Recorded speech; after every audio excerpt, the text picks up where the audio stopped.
अस्सलाम वालेकुम जी। एक क्वेश्चन जो यंग गर्ल्स आके बहुत पूछती हैं वो है कि हम ऑपरेशन से बच कैसे सकते हैं, यानी कि सिजेरियन से। अब देखिए, पहली तो ये है कि पूरी दुनिया में सिजेरियन सेक्शन रेट बढ़ चुका है। यूके में एक ज़माने में सिर्फ 10% रेट होता था, जो कि तजावुज़ करके अब 25 to 30% तक जा पहुंचा है। अनफॉर्चुनेटली हमारे मुल्क में बहुत ज़्यादा है। More than 50% of the cases they fall into caesarean section. कुछ रीजंस हैं इसके, कुछ डॉक्टर्स की अपनी वजूहात होती हैं और कुछ पेशेंट्स। इससे बचा कैसे जा सकता है? बचने के लिए सबसे बेस्ट तो ये है, stay active through out 9 months में आपने एक्टिव रहना है।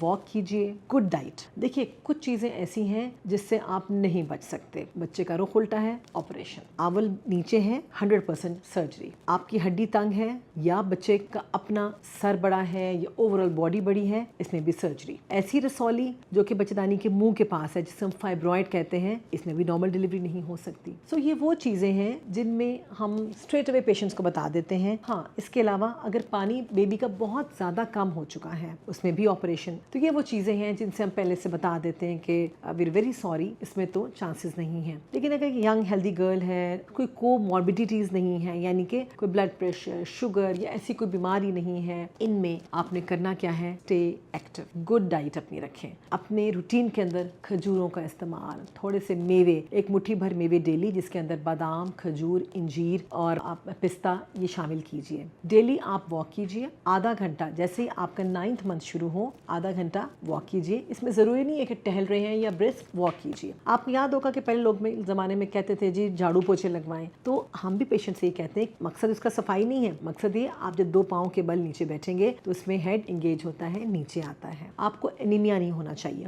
खून की कमी नहीं होनी चाहिए। अपने खून की मिकदार पूरी रखिए, खाने से भी, और अगर कम है तो आपकी डॉक्टर आपको कुछ टीके लगवा देंगे जिससे खून की कमी पूरी हो जाती है। वॉक कीजिए, पाँव के बल बैठें। डीप ब्रीदिंग एक्सरसाइजेस, सुबह उठ के लंबे गहरे सांस लें ताकि आपके अंदर फ्रेश ऑक्सीजन जाए, बच्चे को भी ऑक्सीजन मिले। उल्टे हाथ की करवट पर लेटना, ये नॉर्मल डिलीवरी के लिए नहीं है, ये इसलिए ताकि बच्चे को खून की सप्लाई अच्छी मिले। बच्चे को जब अच्छी खून की सप्लाई मिलेगी तो उसकी हेल्थ बेहतर होगी। सो बेसिक इज वॉक करें, स्क्वाट्स करें, योगा कर सकते हैं और स्विमिंग भी कर सकते हैं। इन तमाम चीज़ों से चांसेस आपके नॉर्मल डिलीवरी के बढ़ जाएंगे। With a good diet and healthy and active lifestyle you can deliver normally. Last में पेशेंट्स बहुत परेशान हो जाते हैं, दर्दें लगी फौरन हॉस्पिटल भागते हैं। हम पेशेंट्स को बताते हैं, अगर कोई प्रॉब्लम नहीं है किसी किस्म का, जो पहले बता चुकी हूँ, जिसमें आंवल का नीचे होना, रसौली का होना, बच्चे का रुख उल्टा होना, ऐसे केस में पेशेंट्स घर में दर्दें ले सकती हैं। हॉस्पिटल किस वक्त जाना होता है? आपके जब रेगुलर कंट्रैक्शंस आना शुरू हो जाए, यानी कि पहले 1.5-2 घंटे बाद आ रही थी, अब आपको आधे घंटे बाद पेन आ रही है, और आप पेन को घर में आप मॉनिटर कर सकते हैं कि आपको कितनी देर के लिए आ रही है। जब आपको लगे कि पेन का दौरानिया बढ़ता जा रहा है, यानी कि अब आपको 1-1 मिनट की दर्द आ रही है या कम से कम 40-45 मिनट की दर्द आ रही है, और दोनों